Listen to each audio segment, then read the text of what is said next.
Hi everyone, welcome to my channel. My name is Willow Rose Moondancer and I make videos here on YouTube about Wicca, and I also have a blog called wiccansaren'twicked.com. Today we are going to be talking about sigils. I know in my blog I talk about them all the time. I'm sure I've mentioned them as well in my videos, and so I thought it would be a really good idea to just actually talk about what they are, how you make them, and how you use them. So first of all, what are they? They are symbols that you empower with your intention to bring change into your life.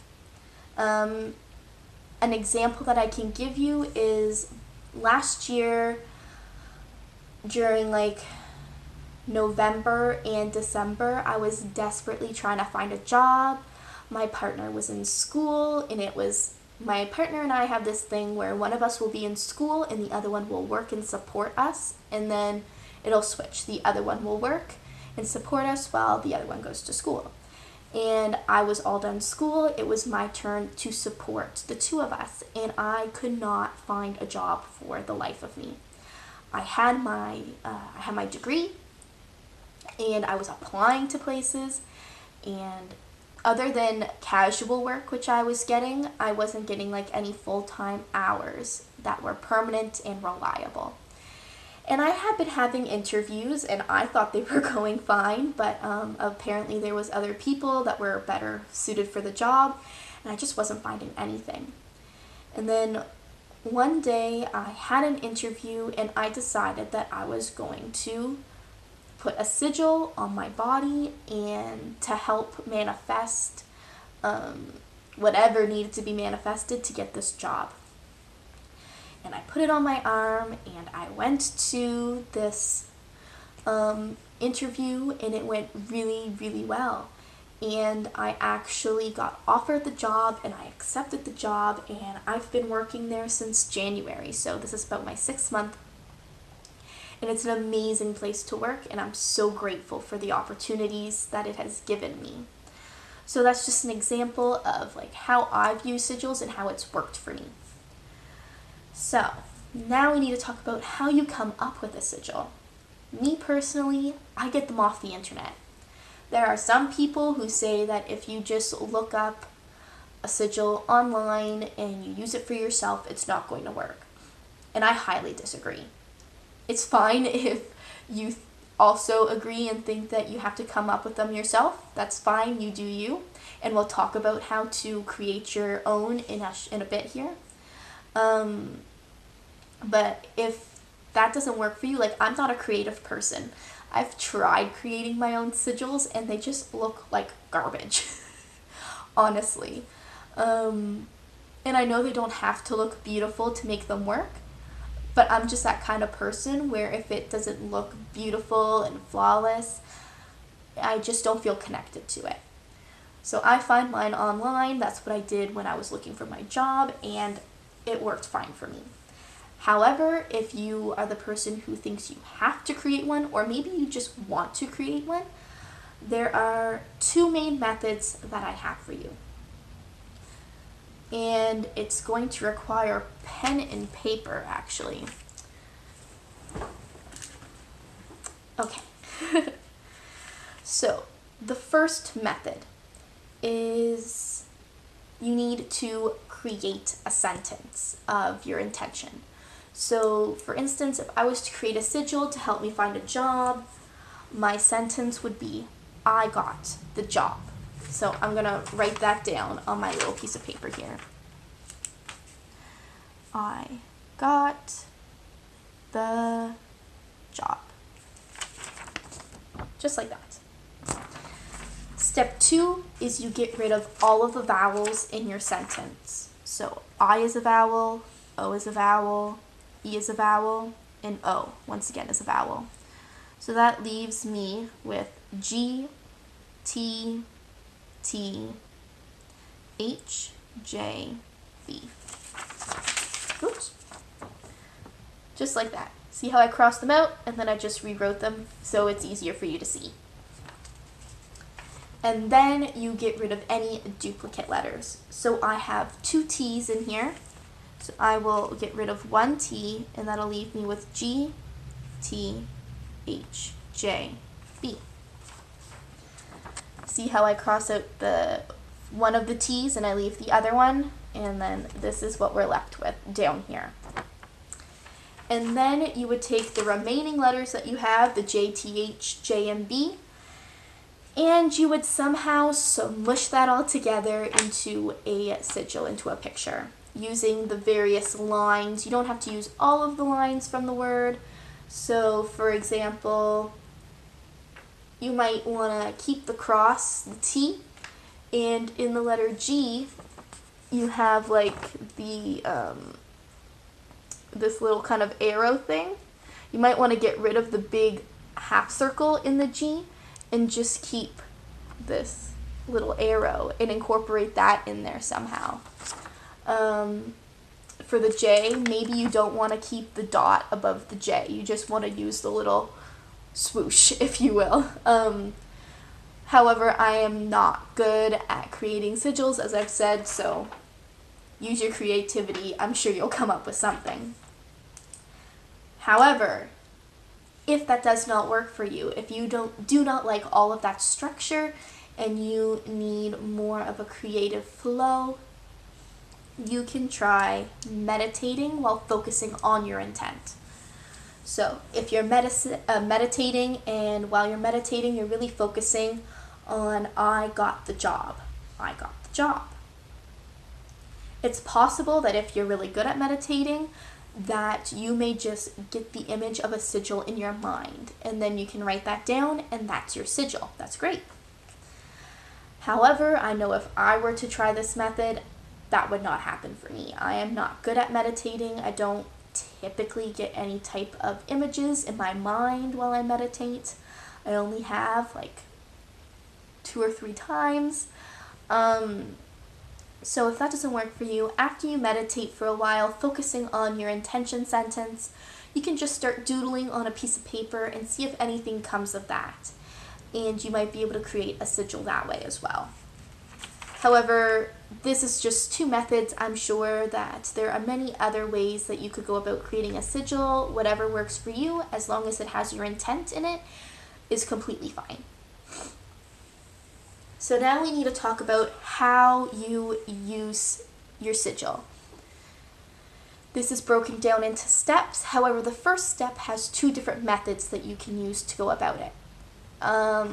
In the first step, you can either choose to forget about your intention.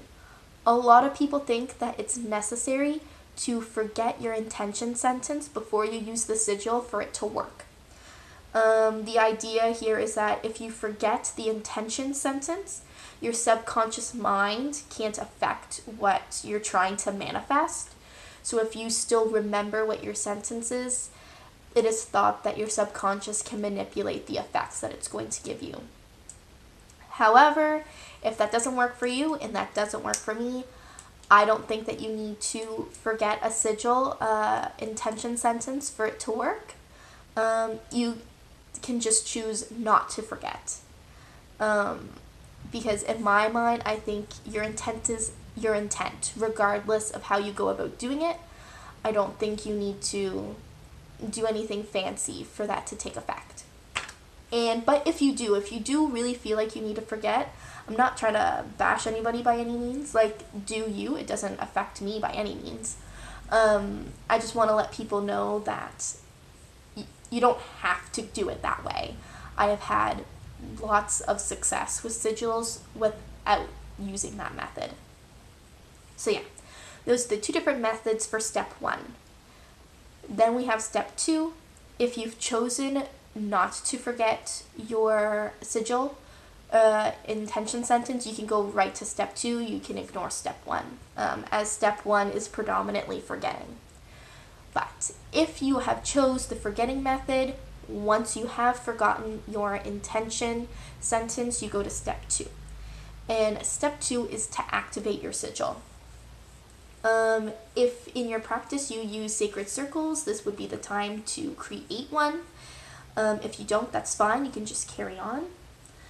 And it's important to remember that even if you've used the sigil before, you still have to reactivate it, even though, like if you're using it for something else now. And there are various ways that you can activate it. There's no right or wrong way. I'm just going to give you a list of some ideas that you could do to achieve this. So you could focus on it while meditating on your intent. If you choose to forget, you can't do this, but if you have chosen not to forget, this is a method that you can do.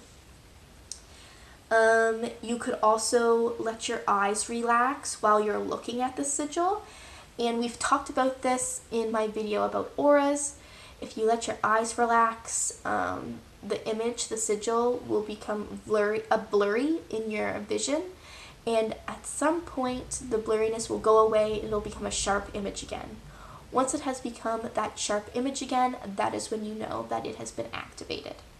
If you don't know how to relax your eyes, or you just don't enjoy this method, you could also burn the sigil. So you could write the sigil on a little piece of paper or a bay leaf or something like that and burn it, and then it'll be activated and you can rewrite it. Or whatever you're doing with your sigil, you can start using it and that'll work. And then you can also charge it with other power sources. So you can charge it with the moon, you can charge it with the sun, you can charge it with sage. Whatever you use to charge your crystals, you can probably use to charge your sigil. Also, the sun totally just changed. I hope this lighting still looks okay. And the last thing you can do to activate your sigil is to bake it into food. I believe the mindset in this is that when it goes in the oven, it will be charged because of the heat. So that's step 2, and that's how you activate it. So now, when do you use a sigil? So you can use it as part of another spell. You can use it to protect your home or your loved ones, and you can use it on your skin like I did to change your mindset or to just help bring forth, help manifest what you're looking for. I've used sigil for multiple things. I've already mentioned the job thing, obviously. I've made spell candles. I've made one, I think, specifically for my sister, I think it was. I made one for happiness. So I went online and I found a sigil for happiness and I carved that into the candle. I've also used sigils on a bag spell. So in my car, hanging on my rear view mirror, I have a little bag that I use to help protect my car and the people in the car from any accidents.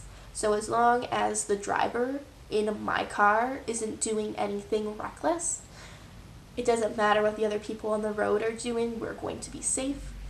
On the outside of this little bag, I have stitched a sigil, and so the sigil is there, and its purpose, its intent is to keep the passengers in my car safe. And it's worked great. There's been tons of situations where there's been stupid drivers on the road, and we have not gotten in an accident yet, so all is good so far.